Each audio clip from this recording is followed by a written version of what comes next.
G'day fellas and welcome to a casted game. Spawning in on the south side of the map, we've got Leenock, who is playing as the Chinese. He's starting off in the color blue and going to be looking to get out that Imperial Official as the very first unit that he's making. The map, of course, is King of the Hill, one of the best maps in the game. I mean, you know what, Drongo? It's probably not one of the best maps in the game. It's a good map. It doesn't have any water. I guess it's always one of the positive things about it.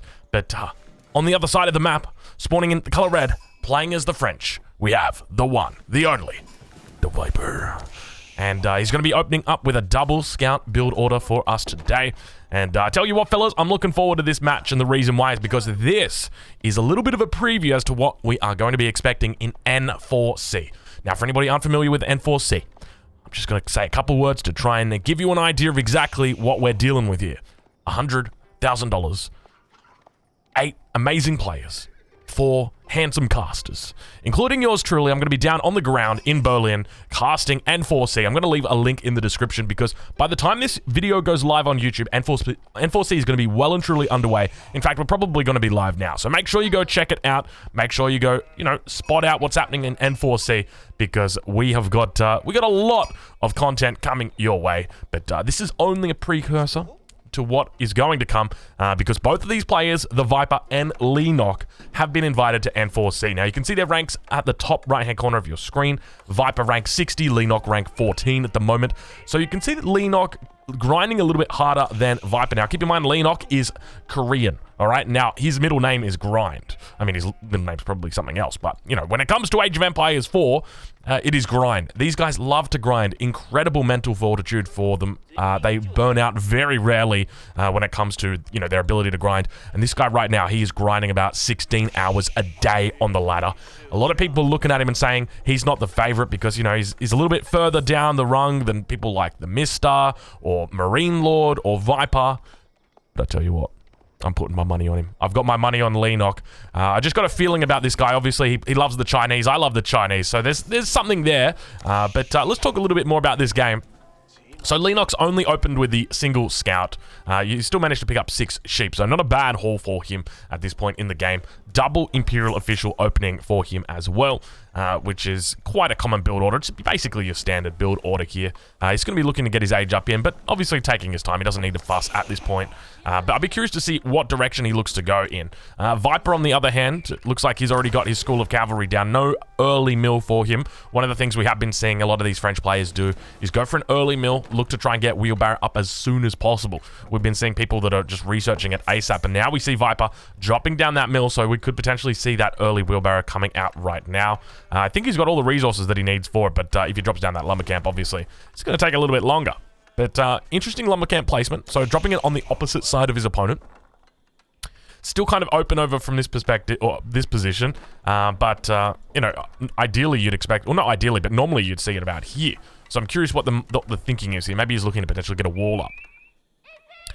Now, one of the things to note is that the way that the berries have spawned up here, you can see they've got this nice, cute little cove. So I think that's due to the map generation, and essentially the game tries to make it so resources don't spawn next to each other, but when they do, like this, so you can see obviously the berries have spawned next to the forest. They've got this nice little ring around them, and the reason why we know that is because on this map, the forests are typically, there's no real restrictions on them, and so very often we will see berries just like appear right in the middle of the forest. But not today, not today. I mean technically today, but very nice little pocket that he's got there. Viper almost on the way up now, almost aged up. Going to be potentially even looking at professional scouts here upon age up. We'll have to see how he plays it out. Got enough resources in the bank for that wheelbarrow if he chooses to go down that route. But we could potentially see a fast professional scouts here against China. Now, interestingly to note, there's quite a lot of wood still in the bank for Leenock. He's only going up with 2 villagers on the Barbican, looking to secure up the gold. So that to me, that indicates that he is really looking to focus on getting up to the castle age. So whether we see a 2 TC build order out from him, or whether we just see a 1 TC straight into castle age, or at least some sort of delay, who knows exactly how he's going to look to play it. But now Leenock already with the barracks out, so he knows that he's up against the French. Highly likely that the French is going to be making an early night, and that's exactly what he is doing. Over on the mill, we've got a wheelbarrow coming through. So interesting that there is a real delayed wheelbarrow coming out And we're seeing this a fair bit from these players, but obviously the French got that reduced cost. Spearman getting a couple of shots in here on the scout. But yeah, they've got those reduced economic technology, so it means that they've got an ability to really get in on those a bit earlier than other civilizations. Leenock now reaching the second age, going up to feudal. A little bit of a delay there on that feudal age timing. 5:15, a bit later than what you'd normally expect, but I guess that's partially because of the Barbican position. Now going to be coming down towards the stone mine, so looking to try and grab that stone outcropping. I'm curious to see what direction he goes in, but I do suspect it's going to be that second town center now coming out. I suspect it'll be 2 town center in Fuss Castle with just a few spears for defense as he's got now. So you probably expect to see about 7 or 8 spears. Then once he gets up to the castle age, I'm expecting that there's probably going to be men-at-arms combined with spears, combined with... Or not men-at-arms, apologies, palace guards. And then probably throw in some springalds as well. I've just got a feeling there's going to be some springalds out here today. Now we see that the scout, obviously Viper well and truly aware of this, and now it all comes down to the way that Viper reacts to this. Now, if I'm Viper from this position, I'm probably looking to get 1 or 2 knights out, look to try and harass the resources as best as possible. Not going to be able to harass this this wood line at all. You can see the spears already in here, but definitely it looks quite open, this stone mine, and if anything, you've kind of alerted your enemy to your desires to attack that stone mine now. But Viper going to be coming in. It looks like the knight going to be looking to get his charge on. Gets the first charge. Not going to get the second hit with the bonus damage. Does get the kill. So very interesting mechanic I will point out to you guys. So you guys will all be aware of the Royal Knight and its special ability, but did you know that it doesn't always trigger? And so what do I mean by that? Okay, so I was actually coaching Chopper, and he brought this to my attention, and he said, Drongo, why is it that my knights sometimes kill villagers in 2 hits and sometimes kill villagers in 3 hits? Oh my god, speaking of 3 hits, ladies and gentlemen, not only have I missed it, but it looks like Leenock has also missed it. 3 villagers going down on the wood line. Absolutely massive right there for Viper. So the Royal Knight has got this special ability. It's you can see right here, so it gains bonus damage for 3 seconds after charging, effective against most units. So essentially what happens is it does its charge, and if it immediately hits after the charge, it doesn't get the bonus damage on the swing. So what you actually have to do is micro the unit very slightly, just attack, get your charge off, move it, and then immediately attack again, and then that should then get the damage through. And that will actually be the difference between getting a kill on a villager in 2 hits versus getting a kill on a villager in 3 hits. But Viper playing it very smart here. You can see he's obviously gone for only the 2 knights behind this. We've got the blacksmith out as well, looking to go up to the castle age. So no specialized pick coming through for him at this stage. When it comes to wheelbarrows, obviously picked that one up. Also going for I want to say, oh gosh, I can't remember the name of this tech. It's been so long. Something to do with the hunting. Why has it been so long since I've seen this? I guess we just don't see it. You know what? We can probably check Leenock. I doubt he's got it. He doesn't have it. Survival techniques. There you go. So an old school tech, an old school part of the build order was the survival techniques, but obviously Viper got full map control here, so he's very happy to be doing that. Now you see the villager almost managing to go down, a couple of spears getting in, and it looks like a knight is going to go down, so Viper making a little bit of a mistake there, misjudging the power of the town center. But at the same time, I mean, he puts on a lot of pressure. Viper sitting on 33 villagers, Leenock on 29. A lot of that to be contributed to the fact that Viper's been picking off those villagers. Royal Institute coming down for Viper, so we may potentially have an all-in in the 3rd age. I'm thinking that's probably what it's going to be. Now, on this map, we've seen people like Don Artie actually do an incredible job when it comes to this map and the way that they play it. So essentially, you would go for a red palace on the sacred side. So we'll see if Viper takes a leaf out of Don's book here. My suspicion is that he won't. Ideally, if you're looking to finish the game in the Castle Age, you will go for a Royal Institute. If you're looking to play the game out, beyond that 20-25 minute mark, probably going to be going for the Guild Hall. It just makes a lot of sense. Makes it much easier to get up to that 4th age as well. And now we can see Leenock got to be under a little bit of pressure here as, unfortunately, his villager is going to go down. So that was not only the extra attack, but you've got to remember that that +1 is already through for Viper as well. So that should be mitigating any potential threat of not making that. But walling out his own hunt at the moment. You can hear those deers getting a little bit upset about it. Could have come in at an angle like that. But, I mean, this is obviously a lot more of a safer wall, and the hunt's not particularly important, but going to be now coming back in with his scouts, couple spears, going to be pushing away this knight. So a fair amount of damage done by Viper. I mean, at this point, if you've picked off 4 villages, I think he's actually picked off 5 villages now that I think about it. You can be very happy with yourself. I think that's a very reasonable opening there. Getting up before that 10-minute mark as well. Going to be going up with the Royal Institute. Probably going to be looking at getting this Royal Bloodline technology. We'll see how he plays it out though. But actually going to be adding in a barracks here and going for a monastery. So very curious decision here, going straight for the barracks. Normally what the composition that we see is just full knights with mangonels. But doesn't seem like that's going to be the case today. Nice little wiggly through on this tree line. You can see it's almost come off, but not going to be the case.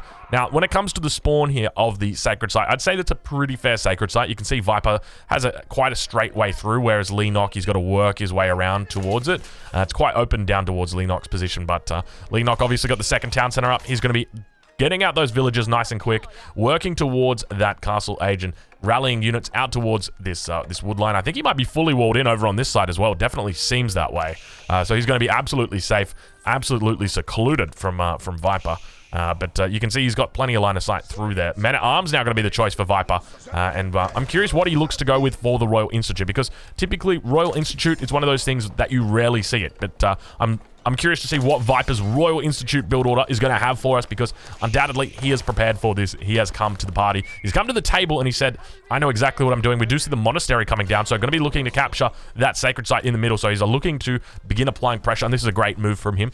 Typically the window for Leenock is going to be closing, or rather it's going to be opening about the 19-20 minute mark. So quite literally, Leenock's window is opening right as that sacred site is probably going to be ticking about 1 minute to go. But we'll see if Viper does go for that sacred site, whether he looks to capture the relics. Instead, it does look like it is going to be the sacred sites. Scout going to be coming out on the extremity, and Villager just going to be walling up here. I don't know whether he's managed to get that wall in or not. It kind of looks like there's a bit of a space right there. But sacred site now being captured up. We can see the Scout back here as well, spotting out the villagers. And Leenock knows that it's business time. You know it's time for business. I'm trying to think of what the line is. It's business time. You know it's business time when I take off my socks. That's why they're called business socks. I think that's the time. I think that's it. You know it's time for business when I take off my socks. That's why it's called. I can't remember. It's Flight of the Conchords. Google it. Business time. Absolutely beautiful internet meme from the early days. The early days of the internet. You know, I'm talking about like Rick Astley. I'm talking about like trollololol. That's the kind of era that comes with. So a lot of you guys might not even be familiar with that. But astronomical clock down now coming up for Leenock. So what's the play for Leenock from here? It's you know, as we successfully predicted, it was going to be 2 TC into Fast Castle. He's going to be looking to continue making those villages, look to try and get out as many Palace Guards and as many Hardened Spearmen out as possible, then probably throw in some Springald as well. And that's probably going to be it, pushing towards the Sacred Site, but already we can see Viper dropping down the castle or the keep on that Sacred Site. So Leenock going to be aware of this before he really gets to it. So it means that he's going to be able to prepare with the Trebuchet. Typically when you're pushing into something like this, it can actually be quite a good investment going into Trebuchets. Now, when it comes to Trebuchets, you guys know in the past, I've never been really a fan of them. They've obviously, you know, really stepped up recently with regard to their strength. We've got the relics being captured up here as well, by the way. But the thing with the Trebuchet, though, is that when you consider this Sacred Site is a do or die. Either you capture this Sacred Site or you lose the game. Therefore, it means that Viper is probably going to be investing a lot of resources around it. We might be seeing, you know, 2, 3, even 4 keeps. You can already see that he's now beginning to put down siege workshops in the middle as well. So it's important to remember that this Sacred Site really is going to be determining the victor or the loser of this game. And as a result, it means that Leenock can very much so afford to invest in 3, 4, 5 trebuchets here, because if he doesn't, well, he's going to be in a bit of a tough position. But back towards the base of Leenock, or rather Viper, looks like he's got that scout out. He's spotting exactly what's happening. That Sacred Site has begun ticking. I apologize for not getting it, getting the exact timer. But you know, if you're wondering what the timer is, good news, we don't have it. We've just got the Sacred Sites being captured, and you can see that. It would take a genius to work out how many Sacred Sites are on this map and who controls them. But fortunately, we've got this UI to tell us. We'll switch it over to income per minute. I'm curious to see what the villager count is at the moment. Leenock sitting on 61, Viper on 51. So Leenock yet to really get ahead in the villager count. We didn't actually see him opt for a dynasty. Now, one of the things that players can do when doing this 2TC Fast Castle build order is go into that dynasty. I'm a big fan of it. It really helps out with your economy, but it means that your window is a little bit later. So remember, we always talk about this concept of a window, about, you know, when you're able to sort of take advantage of all of the investment that you've put into the game. And so that moves your window about 2 minutes later by going for that fast dynasty, because not only are you going to be investing 600 resources into that second landmark, but you're also going to be investing more resources into villages and waiting a little bit longer for those villages to pay off. But now we see Astronomical Clock Tower going to be looking to get out some of those Clock Tower Springalds. Now keep in mind, in the most recent patch, this bad boy is nerfed, so only going to be able to make one unit at a time, and not going to be able to use the supervisor to make it go any faster. So Leenock going to be trying his best to eventually break through here. I wouldn't be surprised if we start seeing out some stone walls from Viper, and indeed we do. Stone walls coming right in on the entrance of Leenock, and you can see from Leenock's perspective, there's really no other way into this sacred site. I mean, you can come up from here. I've just realized this now. It's all about this one entrance, and this could be the this could be Leenock's downfall here by just simply having this sacred site. Now he's obviously going to be able to come through here. You know what? He should be fine. I suspect he's going to eat his way through this forest, because he's going to be able to spot this coming up. You can see the stone walls coming up behind here. I suspect it's probably just the walls here that are providing the line of sight up to this position. They're going to be able to spot it out, so he's not going to be too fast, but you can actually see the Springalds coming out, trying to pick off the villager. But you got to remember that when the moment that this stone wall goes up, the Springalds can't shoot over it. It's the silliest mechanic. We got to change this. Developers, yo, devs, let's meet Monday. No, Tuesday. We'll meet on Tuesday, 9 a.m. I want to talk about this because this is a bit silly. The fact that you can immediately tap a stone wall, and not only are you unable to attack it with any of these, any of the infantry units, but you can't even kill the villagers behind it. A little bit crazy. A little bit crazy. Leenock almost through, though, so going to be mining through. He's got a lot of resources stacked up behind this. I'm wondering exactly what he's looking to do. We'll check his infrastructure and see. You can see he's actually going for a fair few crossbows here, also looking to get in some of those palace guards, I would expect. But a lot of resources in the bank right now for Leenock. And very curiously, kind of looks like he might be going towards Imperial, but at the same time, maybe not. But Viper here. So, interestingly from Viper, is he going for Arbitrie? Is that what he's doing? He went for the Royal Institute, but he never researched any of the technologies. Did he research a tech and I wasn't looking? Is there a tech that he's gone for? Because he didn't go for the Guild Hall.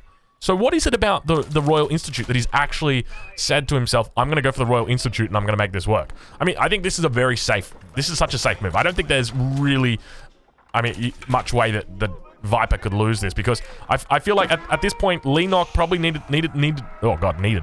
I think I said needed 46 times in that space. He needs to begin working on this. Like, it's one of those things, essentially. He's actually going to be looking to go to Imperial. I don't think he's got time to go to Imperial. I genuinely don't think you've got time to go to Imperial here. I think even if Leenock had gone for a dynasty here, he probably wouldn't have time. And that's part of the reason why this sacred site strategy is so strong. Just simply because you really don't have much time against it. And you might look at that and think, okay, 10 minutes, that's plenty of time, Drongo. What are you talking about? Well, yeah, that's plenty of time. If you're looking at that within a vacuum. But if you're looking at it within the concept of this whole, well, my enemy's doing something, I'm doing something, am I going to be able to take them at a relatively even stage? Well, right now, no. Leenock is not going to be able to do that. Leenock, if he pushes in right now, he's going to be at a significant advantage, because not only does he have a disadvantage when it comes to the military population, actually, he doesn't. They're even when it comes to military population. But I'm going to say, not only does he have a disadvantage when it comes to the military population, but he's also got a disadvantage when it comes to the keeps, because the keeps are going to be able to hold down the sacred site. So Leenock, behind this, I felt like he was looking for an Imperial Age, but I think he's realized, hey, I can't be doing that. So now getting the second trebuchets out, third trebuchet on the way as well. I wouldn't be surprised if we start to see a fourth trebuchet coming out here. And that's exactly what Leenock is now looking to do, beginning to add in a siege workshop. And you can see right now, Viper just behind this is just casually, healing up or repairing up this stone wall, healing up about 100 every 4 seconds. But by the same token, the damage that's coming out from these trebs, just nowhere near enough. So we might even see more of those trebuchets coming out now. And this is part of the issue when you're playing against this style, is that you're investing each one of these bad boys 750 resources.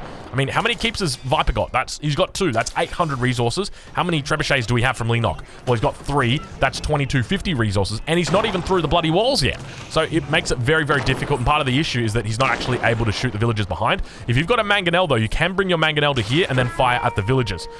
Over the wall, they can land that. And now we hear 3 minutes to go to that sacred site victory. This is where it really starts to get concerning for Leenock. Leenock going to be in a little bit of an issue right now as the Springalds for Viper continue to come out and look to try and do a bit of damage. We'll switch it over to military units. At the moment, you can see that there's not a lot of units that have been traded out between these guys. Quite a passive game. But now it looks like Leenock going to be coming coming towards the middle. He's got 3 minutes, so ladies and gentlemen, get your stopwatches out because it is absolutely time to go. Now, we've got Arbalatrias out. You can see that they've got their Gambesons upgrade, that extra 7 defense, it looks like, or that extra 5 defense. A lot of Arbalatriae out here for him. Huge amount of meta-arms. Viper's build order looking absolutely beautiful. The Springles on the back line getting picked off here by the Clocktail Springles. Viper doing a great job of identifying which ones he needs to take out, and you can see that Viper losing a couple of Springles himself, but continuing to train up those units on the back line, reinforcing towards the front against his opponent. Keeps on the back line, are going down. The Trebuchets doing their best to fire off towards it. You can see they've got absolutely beautiful range. Crossbows now for Leenock starting to look a little bit stronger. Probably going to have to see a Pavis coming out of Viper. We've got the 2nd minute now until Sacred Site victory. Ladies and gentlemen, it is time to get your clocks out because we are heading into an absolute nail-biter right now. This is 2 minutes to go. Viper looking to really hold this position. You can see the villagers are out here and continue to see these crossbow v crossbow matchups, and I absolutely love it. We've been seeing a lot more crossbows recently, and now you can see that Nesta B's actually going to be coming out and looking to do a bit of damage. Unfortunately, looks like the Nesta B's going to get taken out. The Springles on the back line just doing their best. Nesta B's, unfortunately, failing to fire off any too many of its rockets. At the same time, you can see the Trebuchets just teeing off towards this castle. Now, keep in mind, it's going to be difficult for these guys to get up here. Viper looks like he's actually doing a pretty decent hold, and this is exactly what I talk about when I talk about windows. So when it comes to windows, what are we talking about? We're talking about who's got the advantageous position when that window occurs, and right now you can see why Viper is just so far ahead. Battering Ram getting out onto the sacred side as well. Leenock's Battering Ram decided to take the scenic route, it seems, and it seems that we may have ourselves a little lull in the action as we enter 1 minute until Sacred Site victory. The gongs go off. 21:15 was our timer, ladies and gentlemen. Make sure you write it down because Leenock is going to be trying to push in right now. You can see he just doesn't have the units out. The Trebuchet's unable to actually get through here just because of the stone walls. The gap here is not big enough for them, so they're going to have to push out. And because the Trebuchets are unable to get through, it means that as a result, the Sacred Site or the keep is going to be standing for a lot longer. The unit mass continuing to build up for Viper. Viper looking incredibly strong right now. I don't think his enemy's going to be able to push through this. I think Leenock might be done here. You can see his forces just continue to dwindle. The Nesta B's firing off towards those crossbows or Arbalatriae, but obviously doing incredibly well. It looks like the stone walls do get deleted. I'm not sure exactly what happened there. And another keep now going to be going down for Viper. Viper looking incredibly strong on this King of the Hill map, and I think we have determined who the King of the Hill is, and it is indeed going to be your Viper from Scandinavia. And unfortunately, it looks like Leenock is going to be tapping out. Ladies and gentlemen, it is a Sacred Site victory. It's King of the Hill, and we are heading into N4C. Make sure you check out the stream. I'm going to leave a link in the description so you can follow all the action, and you can check out the games live. Thank you so much for watching. I'll catch you guys in the next one.